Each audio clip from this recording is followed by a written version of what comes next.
Hello, and welcome to the CanSat Design Challenge tutorials.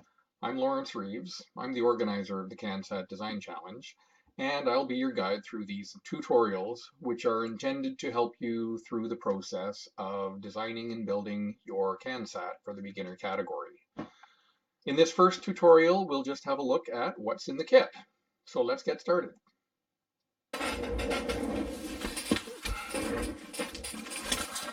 Okay, let's open up our kit.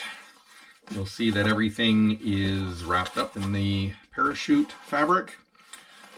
First thing I want to grab out is the computer. This is the Uno R3. It is, this is a brand called Elegoo. The generic or the original name it's known by is the Arduino. I'll probably call it that. Inside your package, you have the actual computer board itself, and you have a cable for connecting it to the computer to program it and to share data back and forth. So one end is a USB adapter that connects to the computer. The other end is a standard USB that goes into your desktop computer.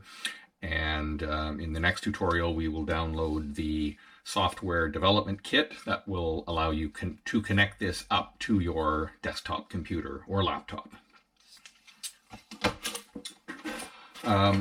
Next is the breadboard. This is called a prototyping board. So when we're working on things, we can plug them into the breadboard and wire them up to the Arduino computer in order to test them before we solder them into place in the CanSat. The last thing I wanted to get is this circuit board is called a shield. This is meant custom made for the Arduino or Elegoo computer. It will fit on top like that. So one row of the holes on the side on the edges will go into the connector holes on the computer, and then the second row is for you to solder in the wires for whatever you're hooking up to it. I'll get back to that a little bit later when I have the show the sensors that we'll be using on it, which are these three things. Sensors are extra boards. First of all, we have this is called the BMP 280 barometric pressure sensor board. This is a slightly different version of it, but it's the same thing. It measures barometric pressure and temperature. It comes with the little pin connectors separate, so you get to solder those into the board, like so, if I can get it. There we go. We'll solder it in like that, and then that's what we'll use to plug into the breadboard and wire it up in order to test that it's working properly and that our program is working properly. So we have the barometric pressure sensor, temperature sensor, which is your primary mission. We have here, and this is new this year, this is an accelerometer and gyroscope. So it will measure the accelerations in 3 axes, X, Y, Z, as well as the rotational rate in 3 axes as well. This is a possible secondary experiment, and I will go through how to hook that up. Certainly for the beginner levels, you're welcome to use this as a secondary experiment to measure the forces and the rotation. How much is your CanSat rotating as it's descending by parachute? What kind of accelerations does it experience during that?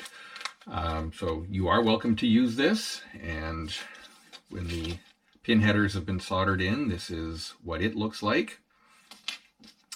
And the final one is the SD card module. So this is the module.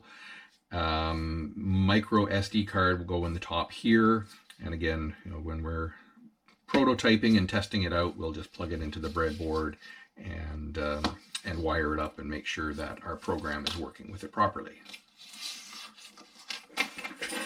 So Next, well, we have parachute cord.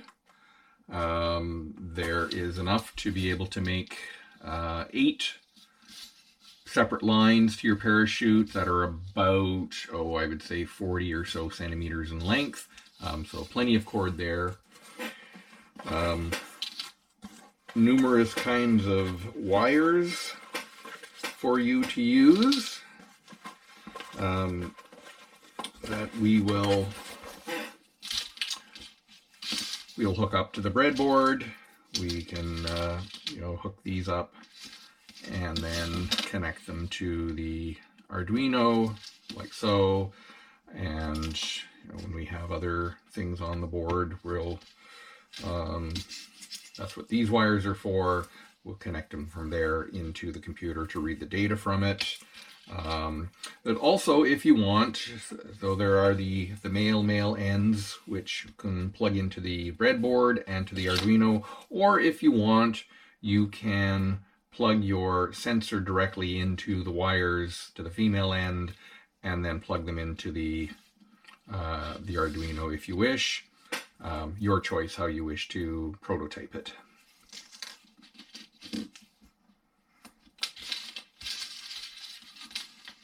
Okay. Next, we have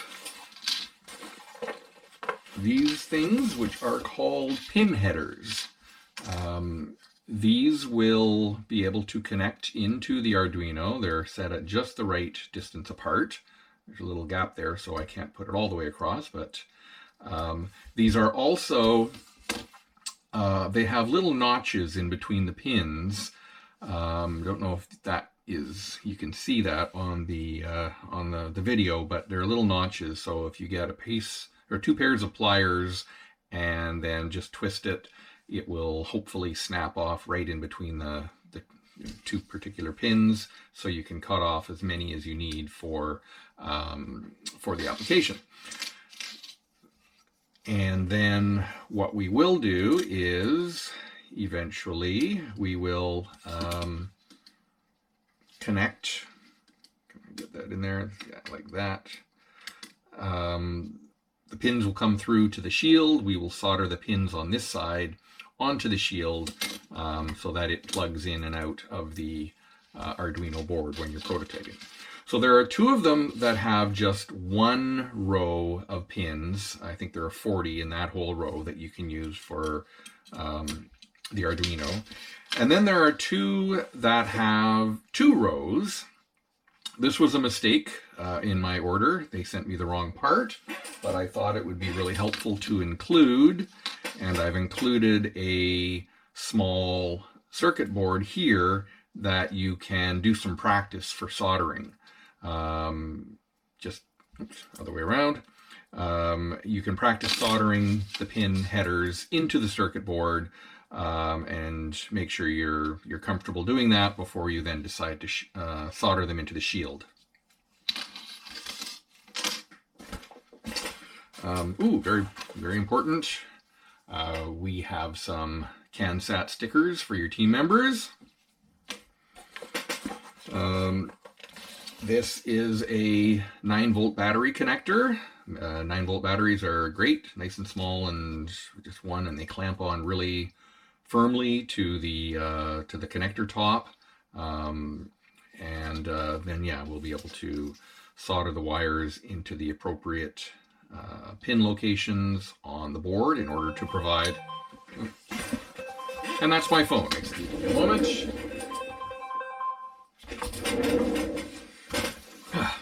So we'll be able to solder the 9-volt battery connector into the board to provide power to the CanSat when it's doing its mission. It obviously won't be connected to the computer via a USB cable.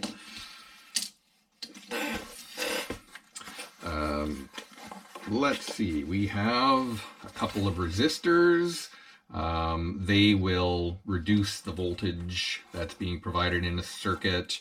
For example, so we have also several LED lights for you to use. One would be for having an on light to indicate that your CanSat is on or has been initialized. These are good for 3.3 volts, and if you hook them up to 5 volts for very long, they might burn out. But if you put a resistor in place to reduce the voltage, then your light won't burn out.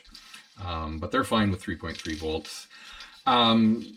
Also, oh yeah, one of the other things are included for fun is a little speaker. You can program this to make a variety of musical tones. It's a little bit loud when you're working on it, so if you use the resistors, it'll make it quieter, and I'm sure your classmates or family or wherever you're working on this will appreciate that the speaker's not quite so loud. An SD card. Everyone should have a micro SD card that will fit into the micro SD card module. So it just slides in, push it in, and it's spring locked, and if you push on it again, it pops it out.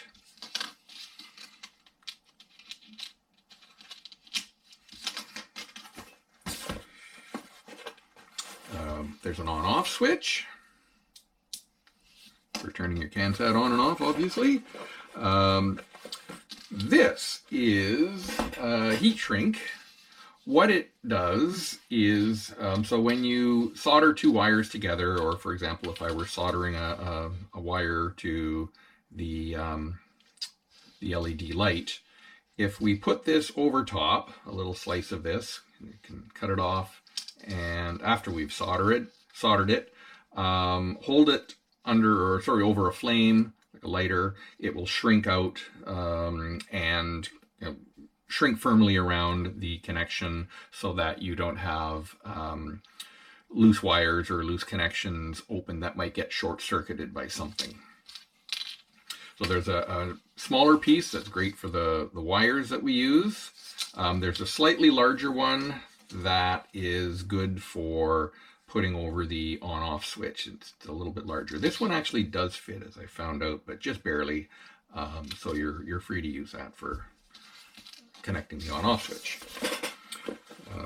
Final two pieces, and then of course the parachute fabric. This is an eye bolt that you can use to connect the parachute lines into the top of the CanSat. A bit of a warning, we have found in the past that particularly for the rocket launched CanSats, if you 3D printed the top of your can or your can structure, we had a few of these actually break the CanSat top, the 3D printed material.